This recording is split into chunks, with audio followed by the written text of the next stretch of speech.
Break کے بعد ایک بار پھر آپ کی خدمت میں حاضر ہیں، بقیہ سوالات آگے خدمت میں پیش کرتے ہیں۔ السلام علیکم مولانا صاحب اور جاوید بھائی۔ وعلیکم السلام۔ میں علی زمان پونے سے، سوال یہ ہے کہ کیا کرائے کے مکان میں نماز پڑھنے کے لیے مالک مکان سے اجازت لینا ضروری ہے؟ نہیں، اجازت لینے کی ضرورت نہیں ہے، اور کسی نے اگر مکان کرائے پر دے دیا ہے تو اس کا مطلب ہے کہ وہ راضی ہے۔ کسی مسلم کو اگر دے رہا ہے تو اس کا مطلب ہے کہ مسلمان ظاہر اپنا عبادت کرے گا، ضرورت نہیں۔ السلام علیکم۔ علیکم السلام۔ مولانا صاحب میرا سوال یہ ہے کہ شادیوں میں جو رسومات ہوتی ہیں، جیسے گھر بھرنے کی رسم، جب لڑکیاں اپنے گھر آ کے چاول کو سر کے اوپر سے اڑاتی ہیں، پھر پھل اور کسی چیز سے گود بھری جاتی ہے، چوتھی کی رسم، طاق بھرنا، یہ سب کرنا کہاں تک صحیح ہے؟ ایک لڑکی کہہ رہی تھی کہ کسی لڑکی کے بارے میں اس نے اپنی شادی میں گھر بھرنے کی رسم نہیں کی، اس لیے شادی میں پرابلمز پیدا ہو گئے ہیں۔ مولانا صاحب آپ پلیز بتائیے شریعت کے طور پر کیا کیا کرنا چاہیے اور کون کون سی فضول رسوم ہمیں نہیں کرنا چاہیے؟ دیکھیں، اس میں بہت سی چیزیں ہیں شادی میں، ان کو یہ سمجھنا چاہیے کہ اگر کوئی انجام دے رہا ہے تو اس کو ہم حرام بھی نہیں کہہ سکتے ہیں۔ دیکھیں، یہ علاقائی رسمیں ہوتی ہیں اور سماجیات کی رسمیں ہوتی ہیں، سماجی رسمیں ہیں، تو ان کو اس حد تک کہ سماج کی ہے آپ وہ کر لیجئے، ٹھیک ہے، لیکن اس میں بھی اگر کوئی اسراف کر رہا ہے تو بھی غلط ہو جائے گا، اور نہ کرے تو بھی اچھا ہے، اس لیے کہ کوئی ایسی رسم جو اس کا تعلق اسلام سے نہیں ہے، جیسے یہ چاول کا سر سے یہ تو اناج کو پھینکنا کہاں تک جائز ہے؟ اناج کا پھینکنا یا جو ہے دیگر چوتھے کے مسائل، یہ سب چیزیں فضول ہیں، واقعی فضول۔ ہاں، کچھ چیزیں ہیں اسلام میں جو شادی کے موقع پر جو ہے وہ ان کو مستحب قرار دیا ہے، وہ کیجئے، ولیمہ ہے، مستحب ہے، دلہن جب گھر میں آئے تو 2 رکعت نماز پڑھے اس کے چادر کے اوپر، یہ مستحب ہے۔ اس کا جو ہے وہ پیر دھل کے پانی کو جو ہے وہ گوشوں میں چھڑکے، مستحب ہے۔ اسی طرح سے جب نسبت کے لیے جائے تو 2 رکعت نماز پڑھ کے جائے۔ اس طرح کی چیزیں ہیں کہ جو جائز ہیں، اور جو نکاح وغیرہ ہے اور دیگر جو اس طرح کی چیزیں ہوتی ہیں وہ ٹھیک ہے، لیکن اس کے علاوہ آج جاوید بھائی یہی مسئلہ کہ اسلام نے جس کو اتنا آسان بنایا تھا اتنا ہی ہم لوگوں نے اسے سخت بنا دیا ہے، کہ اگر کوئی شادی کرنا چاہتا ہے تو 2-4 آدمی بھی بیٹھ کے اگر مسجد میں کہیں پر گھر میں عقد پڑھ دے اور بیٹی کو رخصت کر دے، لے کے چلا جا سکتا ہے۔ اب آج دیکھیے، اگر ایک شادی کرنا ہے کسی غریب کو تو اسے کتنا انتظام کرنا پڑتا ہے، کتنا اہتمام کرنا پڑتا ہے، حالانکہ یہ چیزیں نہ اس کے فرائض میں ہیں اور نہ ہی واجبات میں ہیں، تو بہت آسان ہے، اگر کوئی کرنا چاہتا ہے تو کر سکتا ہے۔ لہٰذا یہ جو بتایا میں نے اس طرح کی چیزیں ہیں، ٹھیک ہے، وہ بقیہ جتنے ہیں وہ سب سماجیات سے تعلق رکھتی ہیں، کرے تو ٹھیک ہے، لیکن فضول نہ ہو، نہ کرے تو اور اچھا ہے۔ بہت بہت شکریہ۔ السلام علیکم جاوید بھائی اور مولانا صاحب۔ علیکم السلام۔ میرا سوال یہ کہ آج کل موبائل میں قرآن ہے اور بکس جو دعاؤں کی ہوتی ہیں اس میں کچھ سورے دیے ہوتے ہیں، تو اگر ہمارے پاس موبائل میں بھی قرآن موجود ہے اور بکس اور دعاؤں والی اس میں بھی قرآن کی کچھ سورے موجود ہیں، تو زیادہ فضیلت کس میں، کتاب پڑھنے میں یا؟ دیکھیں، فضیلت تو آپ کو پڑھنے میں ہے، آپ کتنا خلوص سے اور کتنے جو ہے وہ توجہ سے پڑھتے ہیں یہ دیکھا جائے گا، چاہے موبائل سے پڑھ رہے ہوں یا کتاب سے پڑھ رہے ہوں، کتنی توجہ سے اور کتنے اہتمام سے، عزت سے پڑھ رہے ہیں، وہ اللہ کی بارگاہ میں دیکھا جائے گا۔ شکریہ۔ السلام علیکم۔ السلام۔ میرا سوال یہ ہے کہ آپ نے میرے پچھلے سوال کا جواب دیا تھا ماں سے ریلیٹڈ، کہ اگر وہ غلط ہے تو ان کو سمجھائیے، بٹ وہ سمجھتی نہیں ہیں، میں پہلے ان کو آرام سے بولتی ہوں، سمجھاتی ہوں، بٹ وہ نہیں سنتی اور ہماری لڑائی ہو جاتی ہے، اور میری آواز کا ٹون بڑھ جاتا ہے، غصے میں پتہ نہیں میں کیا کیا بول دیتی ہوں، مجھے بعد میں برا بھی لگتا ہے، which I don't want to do because I love my mother but I cannot control myself۔ اس صورتحال میں ہم کتنا کر سکتے ہیں؟ کیا ہر بات، ہر غلطی بچے کی ہوتی ہے، ماں سے کوئی ہوتی نہیں ہے؟ بتائیے میں کیا کروں؟ ہوتی ہے، غلطیاں سب سے ہوتی ہیں، مگر شاید ہو سکتا ہے اولاد کا اسی میں امتحان ہو ماں کے احترام کرنے اور ماں کی عزت کرنے میں، اس لیے کہ اللہ تعالیٰ ہر ایک کا امتحان لیتا ہے۔ ممکن ہے آپ کا امتحان اسی میں رکھا ہو کہ آپ ماں کو سمجھائیں بار بار، اور وہ بار بار وہ خطا کریں اور آپ کو بار بار غصہ آئے۔ اب دیکھنا یہ ہے کہ اس امتحان میں آپ صبر سے کام لے کہ ماں کا احترام باقی رکھتی ہیں یا کہ احترام ختم کر دیتی ہیں۔ آپ کی ذمہ داری ہے ماں کا احترام کرتے رہنا، اگر وہ خطا بھی کریں، اگرچہ خطا کر سکتے ہیں جس طریقے سے ہر انسان، لیکن اگر خطا کرے تو یہ ضروری نہیں ہے کہ پھر ان کی بے احترامی ہو جائے۔ اگر وہ بار بار آپ ایک بات کو سمجھا رہے ہیں، اگر وہ بار بار وہی کر رہے، ٹھیک ہے، وہ ہماری عمر ان کی عمر میں فرق ہو گیا بھائی ابھی، اب وہ جتنا بھی جو ہے وہ عمر کی طرف چلتے جائیں گی، زیادہ عمر ہوتی جائے گی، وہ بچپنے کی طرف جائیں گی۔ وہ جس طرح سے ایک بچہ حرکت کرتا ہے اسی طریقے سے اب وہ ماں باپ ہے وہ حرکت کریں گے۔ اور اب ہم جو ہے وہ جوان ہیں، بڑے سمجھدار ہیں، ہم کو اپنے اعتبار سے اب ان کو نہیں سمجھنا ہے، ہم کو ان کے اعتبار سے دیکھنا ہے، ان کے احترام کو، جس طرح سے انہوں نے بڑے ہو کر کے ہمارے بچپنے کے تمام شرارتوں کو اور تمام برائیوں کو اور تمام حرکتوں کو بڑے اچھے انداز سے اور بہت ہی خوش ہو کر کے اسے برداشت کیا، اسی طریقے سے آج ہم ان کی ہر ادا کو، ہر خطا کو، ہر جو ہے وہ ہمارے لیے کیا کہتے ہیں شکایت کے موقع کو اچھے انداز سے لینا چاہیے۔ کچھ بھی کریں آپ احترام کریں، عزت کریں، ان کو ان کے حال پہ چھوڑ دیجئے، ہم کو احترام کریں۔ اب بدتمیزی ہرگز نہ کیجیے، بالکل بدتمیزی نہیں ہو سکتی ہے۔ احترام جس حد تک کر سکتے کریں، نہیں کر سکتے خاموش ہو جائیں، کچھ بھی نہیں۔ شکریہ۔ السلام علیکم مولانا صاحب اور جاوید بھائی۔ وعلیکم السلام۔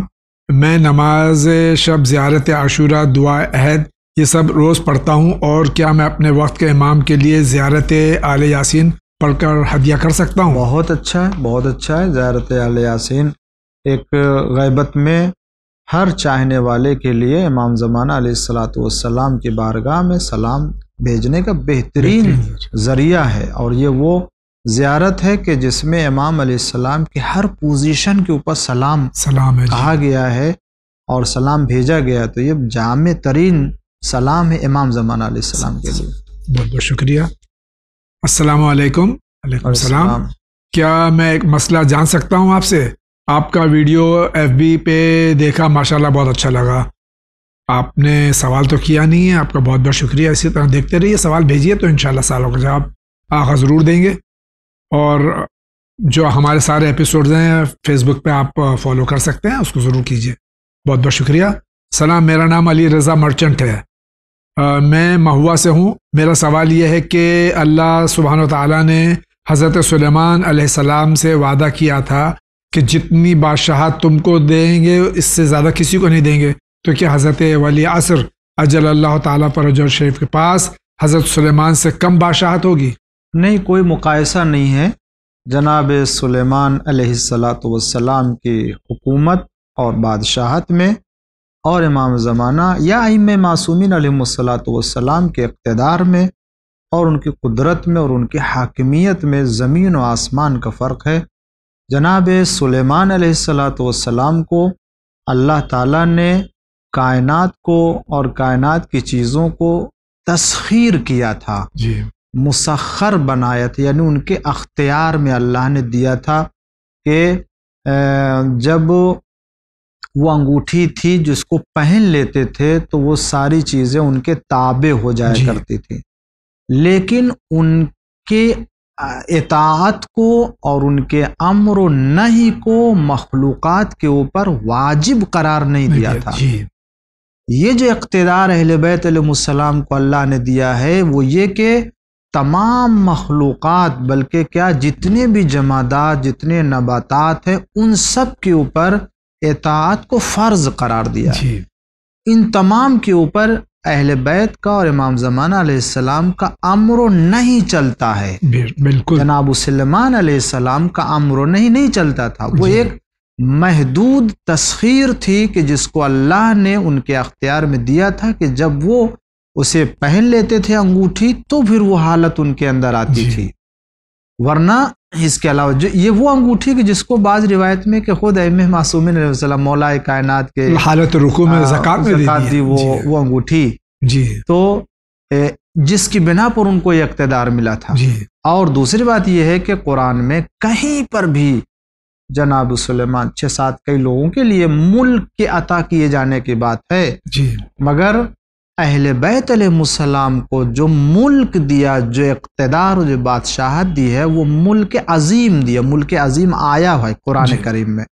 جناب سلیمان کو ملک دیا ہے، ملک عظیم نہیں دی ہے جی، مگر ملک عظیم یعنی عظیم بادشاہت صرف اہل بیت علیہ السلام کے لیے قرآن میں ذکر ہے، کسی اور کے لیے ذکر نہیں ہے. تو جناب سلیمان کے اقتدار اور ائمہ معصومین اسلام کے اقتدار میں بہت فرق ہے. شکریہ. السلام علیکم جاوید بھائی مولانا صاحب. علیکم السلام. جس روم میں ٹی وی چل رہا ہے، کیا اس روم میں ہم نماز کو ادا کر سکتے ہیں اگر ٹی وی کی آواز بند بھی ہے تب بھی؟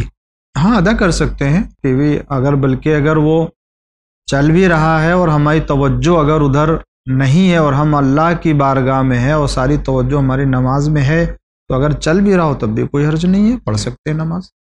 اللہ ہے کہ ٹی وی چینل پہ جو پروگرام آ رہے ہیں وہ جائز ہیں یا ناجائز ہیں؟ ظاہر سی بات ہے، وہ جو ایک الگ مسئلہ ہے، فیصلہ کرنا ہی ہوگا. جی. جاوید بھائی مولانا صاحب کو سلام عرض ہے. علیکم السلام. سوال یہ کہ کیا اذان کے دوران کام میں مصروف رہنا یا بات کرنا گناہ ہے؟ نہیں، گناہ نہیں ہے، لیکن مستحب ہے کہ اذان کے وقت جب اذان ہو تو اذان کے کلمات کو دہرائے، زبان پر لے کے آئے. اللہ اکبر تو اس پر جل جلالہ یا دیگر جو فقرے ہیں ان کو زبان پہ، اس کا اجر ہے، ثواب ہے بہت. کئی جو ہے وہ اللہ کی طرف سے اس کے مقابل میں بہت سے نیکیاں ملتی ہیں، روایتوں میں ہے. تو اسے ہم کو زبان پہ دہرانا چاہیے. میرا ایک دوست ہے جس سے دین کے مسئلے کے بارے میں بتاتا ہوں تو وہ غصہ ہو جاتا ہے اور ہمیشہ خود کو ثابت کرنے میں لگ جاتا ہے. اگر میں آپ لوگوں کا ویڈیو بھی شیئر کر کے بولتا ہوں اس میں دیکھ بھائی مولانا صاحب نے خود بولا ہے کہ یہ مسئلہ ایسا ہے، تو وہ بولتا ہے کہ مولانا صاحب اپنے فائدے کے حساب سے باتیں کرتے ہیں، اور اگر ان لوگوں کو اتنا ہی خیال ہے تو نماز پڑھانے کی اجرت کیوں لیتے ہیں؟ اور ہمارے پاس سبھی حدیث کی کتابیں اور قرآن ہیں، تو ہم ان لوگوں کی باتیں کیوں سنیں؟ تب میں نے غصے میں بول دیا کہ تو کبھی قرآن اسٹڈی کر پائے گا نہیں اور سمجھے گا بھی نہیں، اور میں آج سے تجھے اسلام کے بارے میں کچھ نہیں بولوں گا، جیسے چل رہا ہے تو چلتا رہے. کیا میں نے غلط بول دیا؟ تو مولانا صاحب کیا اس سے تعلق رکھوں یا نہیں؟ بیکاز وہ میرا بچپن کا دوست ہے، اور ایسا نہیں کہ صرف اسلام کے بارے میں بولنے سے کچھ بولتا ہے، وہ ہمیشہ مجھے غلط ثابت کرنے کی کوشش کرتا رہتا ہے. کسی کے بھی سامنے میرا مذاق اڑاتا ہے اور بعد میں بولتا ہے میں تو مذاق کر رہا تھا. دیکھیں، اس سلسلے میں یہ کہہ سکتا ہوں کہ تعلقات اس سے ختم نہ کریں، اس کو سمجھاتے رہیں. کچھ لوگ ہوتے ہیں جو نہیں سمجھتے ہیں، بہتر ہوگا کہ کسی خود عالم سے اس کا سامنا کرا دیں، جو اعتراضات ہیں اس کو وہ بیان کرے، وہ عالم اس کو جواب دے گا. کہ مثلا جیسے نماز کا پیسہ نہیں، نماز کا پیسہ کوئی نہیں لیتا ہے، وقت کا پیسہ لیتے ہیں. یا جو جماعت ہے، جماعت مستحب ہے، اس کا نماز پیسہ لیتے ہیں. کہ جماعت پڑھا رہے ہیں تو جماعت پڑھانا، یہ جماعت کی نماز مستحب واجب نہیں ہے. نماز واجب ہے، لیکن جو جماعت سے جو پڑھا رہے ہیں یہ مستحب ہو گیا، تو اس کے لیے اجرت اگر لے رہا ہے تو کوئی حرج نہیں ہے. اور جو جائز اجرت ہے اگر کوئی اس کو لے رہا ہے تو اس میں کوئی حرج نہیں ہے. اس کو نہیں سمجھنا چاہیے کہ وہ اپنے فائدے کے لیے. اور جو عالم جو مسائل دین کے بیان کرتے ہیں، وہ دین کے مسائل بیان کرتے ہیں، وہ اپنی جیب سے نہیں بیان کرتے، شریعت کا یا جو مرجع ہے وہ جو کچھ بیان کرتا ہے، اصول المسائل میں جو کچھ ہے وہ قرآن و حدیث ہی کے نتیجے کو اور اس کے مفہوم کو بیان کرتے ہیں، ذمہ داری سے بیان کرتے ہیں. لہٰذا سمجھاتے رہو، سمجھنے کے لیے وہ اگر تیار ہوگا تو سمجھے گا، نہیں ہے تو کوئی حرج نہیں ہے، لیکن یہ کہ اس سے تعلقات نہیں توڑنا چاہیے. شکریہ. السلام علیکم مولانا صاحب جاوید بھائی. علیکم السلام. ہم ممبئی سے ہیں، یہ جاننا چاہتے ہیں کہ کیا جیون بیمہ کرانا صحیح ہے؟ ہمارے سوال کا جواب ضرور دیجیے گا. کر سکتے ہیں، کرا سکتے ہیں، کوئی حرج نہیں. مولانا صاحب جاوید بھائی کو سلام. علیکم السلام. میں ارشد علی بھوپال سے، انڈیا سے. بہت سے لوگوں کا نقصان ہو جاتا ہے، کوئی چیز گم ہو جاتی ہے تو بول دیتے ہیں کہ جان کا صدقہ، مال کا صدقہ. کیا یہ کہنا صحیح ہے؟ یہ کہنے سے کوئی فائدہ نہیں ہوگا. جی جان کا صدقہ معلوم بھائی، جب تک یہ ہم نے کسی کا مال اگر نقصان کیا ہے تو ہم کو بھرپائی کرنا ہوگا. جی نہیں، ہماری کوئی چیز کھو گئی ہے یا کوئی چیز چوری ہو گئی ہے تو یہ جان کا صدقہ کیسے ہو سکتا ہے؟ صدقہ کیسے ہو جائے گا؟ یعنی ہماری اگر کوئی چیز چلی گئی یا نقصان ہو گیا، جان کا صدقہ نہیں. اگر جان کا صدقہ مال کا صدقہ تھے تو چوری ہونے سے پہلے دیتے. جی تو اب چلی گئی تو اب کیا کر سکتے؟ مال کا صدقہ ہو گیا. نہیں، ایسے نہیں ہوتا ہے. جی بلکہ اگر صدقہ دینا ہے تو چوری ہونے سے پہلے آپ اس کو اللہ کی راہ میں دیجئے، تب مانا جائے گا. لیکن اب تو ہے ہی نہیں، آپ کا ہی نہیں ہے تو کہاں سے ہوگا؟ نہیں ملے تو انگور کھٹے. لہٰذا جو ہے وہ اس طرح سے نہیں. ہاں یہ نیت کرے کہ اب ہمارے پاس آئے گا تو ہم اس کو صدقہ کرتے، یہ نیت اچھی کہی جائے گی. شکریہ آغا. جاوید بھائی مولانا صاحب کو سلام. وعلیکم السلام. میں ایک ٹرک چلاتا ہوں. میرا ٹرک ابھی لون پر ہے اور اس میں بیئر لوڈ کرتا ہوں. اگر بیئر لوڈ نہیں کرتا ہوں تو مجھے دوسرا لوڈ 15 دن مہینہ دوسرا لوڈ نہیں ملتا اور مجھے ہر مہینے گھر کا خرچ اور EMI بھی دینا ہوتا ہے. تو اس صورت میں میرا یہ عمل جائز ہے یا ناجائز ہے؟ اللہ پر بھروسہ کریں. 15 دن کے اوپر بھروسہ نہ کریں. جی کہ اگر 15 دن پر بھی ملا، اللہ چاہے گا تو اس 15 دن میں اتنی برکت دے دے گا جو 1 مہینے کے میں برکت ہوتی ہے. جی بے شک.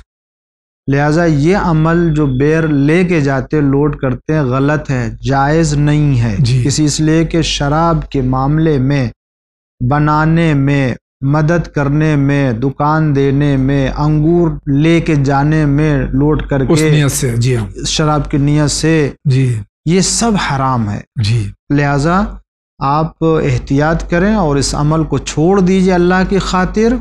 اور جب اتنی توجہ ہوئی ہے کہ میں اس کو پوچھوں کہ یہ جائز ہے یا جائز نہیں ہے تو اللہ کی خاطر آپ اس کو چھوڑ دیجئے. اللہ آپ کا راستہ جو ہے وہ فراہم کرے گا اور برکت دے گا اور یقیناً آپ جو ہے خوش رہیں گے. بعد سارے مسائل آپ کے حل ہوں گے، چاہے وہ قسط ادا کرنا ہو، لون ادا کرنا ہو، یہ اللہ ادا کرتا ہے، کوئی دوسرا نہیں. جب تک اللہ نہیں چاہے گا کوئی کچھ نہیں کر سکتا ہے.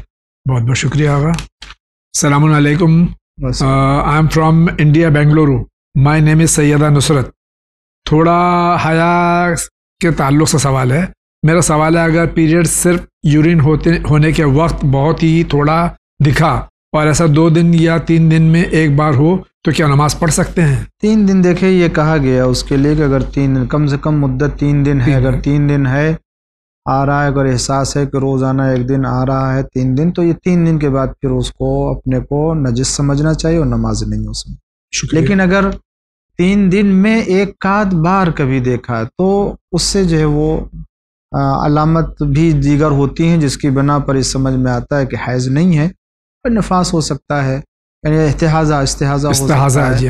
تو استحاضہ سمجھ کے جو ہے پھر وہ اس میں اس کے مسائل دوسرے مسائل ہوتے ہیں، وضو کر کے نماز پڑھ سکتے ہیں. بہت بہت شکریہ. ناظرین کرام، اسی کے ساتھ آج کے اس ایپیسوڈ کا وقت ہوا چاہتا ہے. میں جو السلام کا مشکور ہوں، تشریف لائے، سوالات کے جوابات دیے.